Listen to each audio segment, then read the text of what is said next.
So there's a flip side to these data centers beyond everything we're even talking about this evening. But I would like my delegates to get more to the bottom line why all of a sudden we're at this meeting point with all these power companies shutting down. There is a reason. And I'll tell you, it's not a conspiracy theory. You're spot on. There are policies in place at the federal level, even in Maryland, for green energy. They're shutting down coal plants, even though we're importing coal energy from West Virginia and Pennsylvania and other places. You're spot on. That's what it is. Then again, I want you to run them in Delaware. I want you to run them where he lives, and all of them. Okay, I would like to give, and again, I've pledged, I'm going to be the last one that leaves tonight, so I'll be out front. I'm happy to talk to anyone all night. I would like to give the panelists each 2 minutes to make a closing statement. Yep, I know, you and I are going to talk outside. Yes, sir. Yep. And if we can do that, because that's going to take some time, and I'm already past the hard stop. So I'm going to ask PSEG, go ahead, you guys are going to start, and we'll end. 2 minutes each. Yep, thank you very much again for your time tonight. We certainly heard a lot of comments, and we're looking forward to receiving more. I just want to be, just want to reiterate, I know many of you may have just heard about this project. This was the very first meetings that you saw in July, at least the public information sessions. We plan to have more of them over the next month or so. Quite frankly, in addition to the ones that you've heard about in the Carroll County one. So there's more opportunity to provide feedback.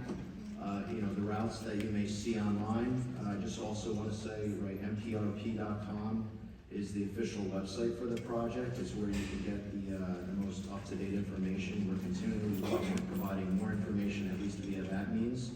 But I just want to be clear, there's plenty of opportunity for public feedback.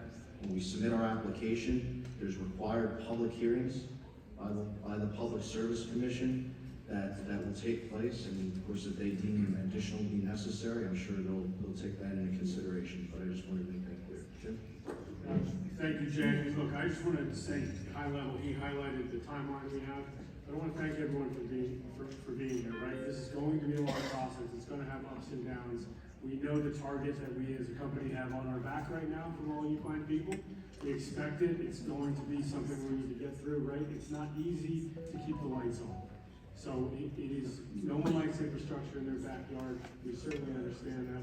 We're looking forward to working and having this conversation. And thank you very much for hosting us and continuing this. Thank you. Good, Steve. Can anybody hear me? If I do this way. All right, thanks. So I learned a lot this evening. I came here with a variety of concerns. And I still have most of those concerns. It really bothered me, the rush nature of this process and the lack of public notice. I mean, we operate much differently in the county, and perhaps they didn't have the requirement, but it still bothers me the way it happened. The whole issue about the compliance question in terms of FERC Order 1920, that may be a PJM issue, but I think that's a very significant issue that's still unanswered. I'm still very confused on the whole situation with respect to, we talk about the increasing demand for power, the decreasing supply for power, and the logical question is, why do we need more transmission then? If we don't know where the power is coming from, that's power that exists, that's not being used right now or is underused. Why do we need a transmission line? I still don't like the answers to the extent that there have been answers to that question. I don't like the fact that Maryland ratepayers and property owners will bear a disproportionate burden on this project, with respect to their community. I understand we all use data centers. This is about equitable burden sharing for this project, and I don't think it's there right now. My overriding concern has been that the existing right-of-way, the BGE line, that it wasn't fully being maximized. I've heard the answers. That was some new information. I had been told by several people that the BG proposal was not accepted. So I'd like to learn more about that, because that was one of my overriding concerns. I share many of your concerns about the lack of ground data that went into these planning alignments. I mean, we've heard there's so many impacts out there. At a county level, one of the alternative lines to Newmarket is going right through our newly designated rural agricultural historic district, Peace and Plenty District. You know, they didn't even know about it when I asked the question. It's going right through a brand new planned community in Newmarket. They didn't even know about it. 3 towers sitting on top of the England Woods development. I didn't like that development. Steve, But that's final bad planning, right? Yeah. final sentence, a good one. We got you. I'm done. We got you.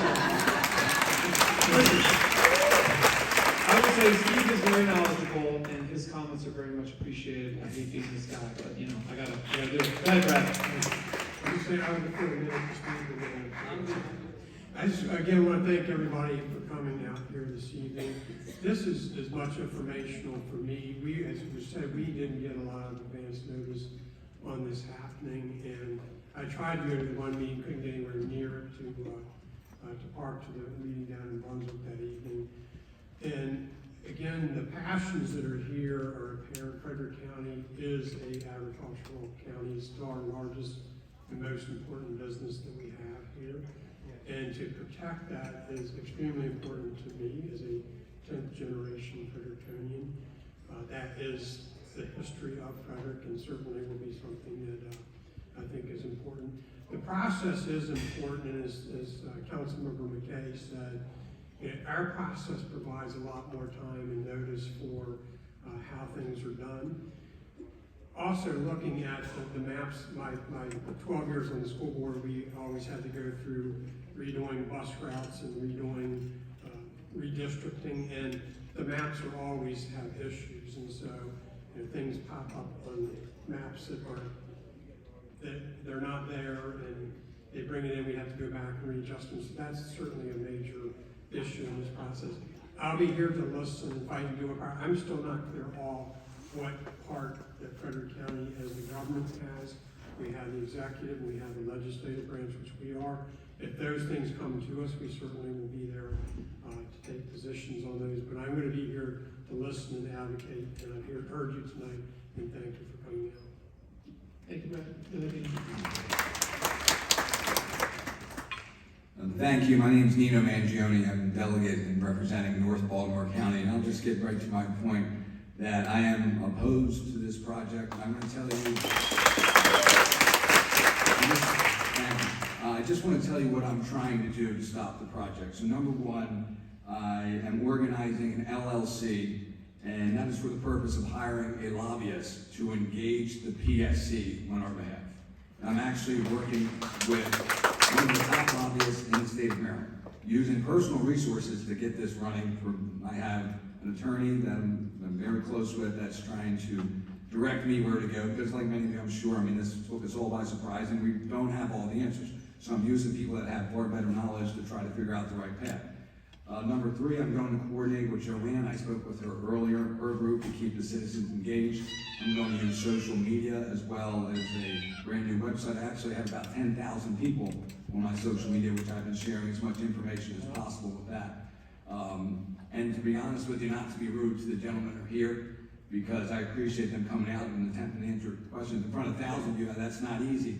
But right on the program, when I first heard and read about this, it clearly stated eminent domain was an option. Yep. You think they were trying to hide that. To me, that says that a New Jersey company was coming into the state of Maryland looking for a fight, and I think they found the fight, and I know for damn sure I'm going to find it.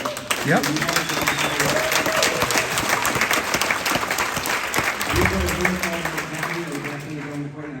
County as well. I went to all the meetings so far, and I've seen thousands of people come out. So again, I want to emphasize that my role, and I think our fight, the battleground, is at the PSC. That's where we're going to focus, and we're going to continue to work on getting the necessary resources to take the fight there. So thank you very much. Thank you. Thank you. Go ahead, Good evening. I think I speak for all my colleagues up here when I say that it is truly heartwarming to see so many of our constituents across all party lines mobilized and committed to our rights as property owners and our quality of life. It's been stated how all this is coming about through shutting down coal burning and fossil fuel power plants. There are politicians who have this misconception that they're going to feel good, that they're saving the world by not burning fossil fuel, but they do not live in their community. They do not see the damage upon our homes, the scarring upon our culture and our heritage. I represent not only Frederick County, but Carroll County, and we are mobilizing with you. Carroll County stands in the top 10 of counties in the United States for preservation of our agricultural land. To circumvent our rights to our property and destroy those easements that we have purchased and been passionate about. And I'm so glad that I'm here to help and listen, and I hope you guys come out on the 22nd at the Ag Center. And I will end with this. Please email and contact Governor Moore's office and be exceptionally polite and courteous. He is a good, decent man. And the most important thing that any of us can do is seek the empathy and understanding of those individuals who do not live here. Once they can understand our message and where we're coming from, and we secure their empathy, I think we'll be successful. God bless you all, and thanks for being here.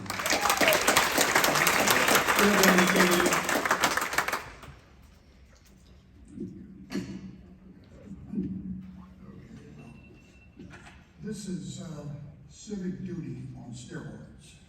I really salute each and every one of you here for being here and sharing your views. This is America at its finest. That's the minimum I can say. I learned quite a bit.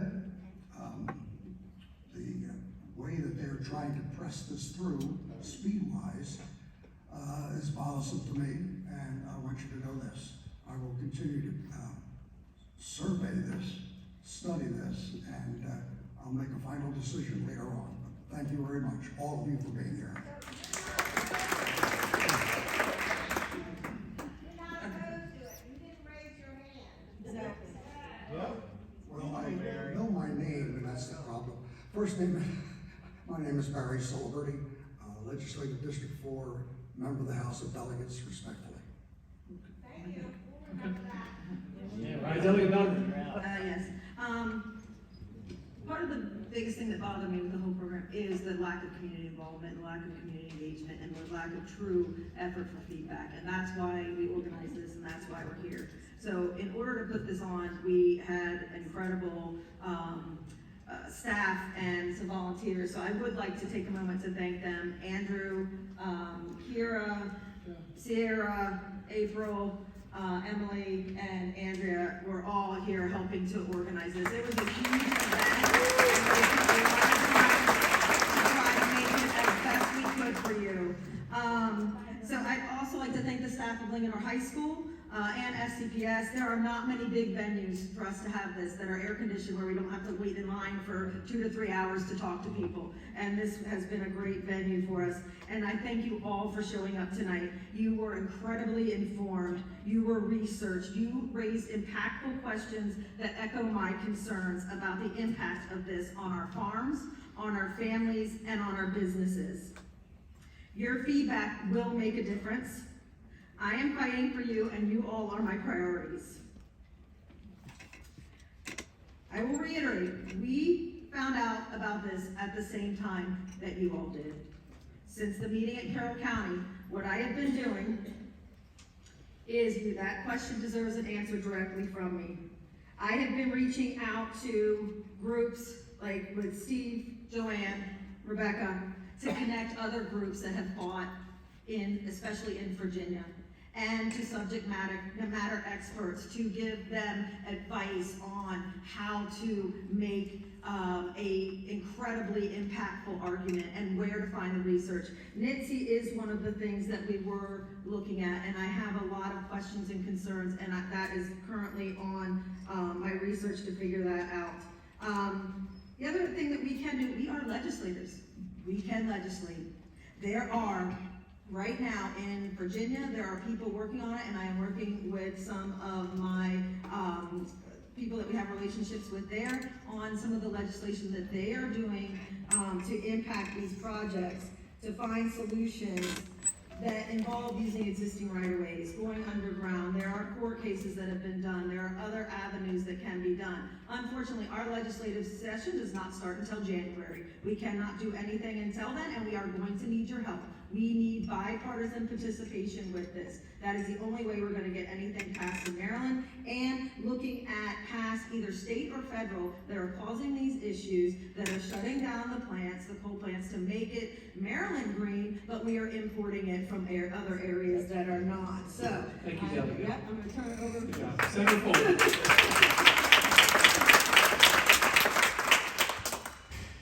Yeah, start my timer. So, look, like I said earlier, we're a republic that's been founded on the idea that civil discourse is a healthy opportunity for growth. And when we have that, normally government, at least in my lifetime, I've seen they've moved at what I would consider a glacial pace on a lot of things, a lot of issues. They don't move very fast. But on this issue, it seems like it's a lightning strike. Like, we've got to get this done now. If that's not concerning all of you, which it clearly is, it should be concerning to your friends, your neighbors. And that's why I encourage all of you, when you move at lightning pace, the one thing that's not being considered is the unintended consequences and how it affects our communities. And at this pace, the pace they were going, and the way that it was set up before, which is where I took issue with, it was an affront to democracy, because it was silencing those most affected. And our democratic principles, the founding of our country, is the idea of we are citizen legislators, and we are here to hear your voices. Your input matters. And that is what the democracy, the democratic process is about.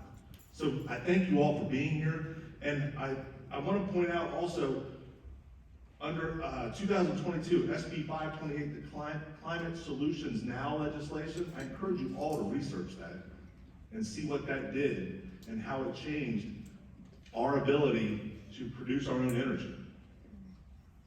So, and the one last thing I'll encourage you to do is reach out. I heard Governor Moore's name brought up. Reach out to him. He's very charismatic. He's a wonderful orator. He hugs the heck out of people. However, we're facing a cliff of debt. And this is a part of this. We've got to hold accountable those that are doing this.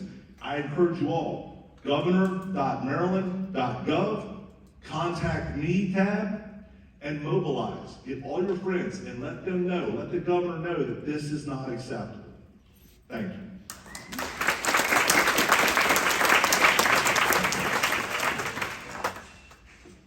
So I just want to say that we work for you. Elected officials up here work for you. We did this to elevate your voices, to elevate your concerns. And at the end of the day, we have your back. So this is the beginning of a conversation, not the end of it. We're going to keep going. Like I said, 900 people, we got to 150. We want to get through the other 750. So please grab our contact information, scan the QR code there, talk to me outside, and let's work through this together. I thank you for coming, and that concludes our comment.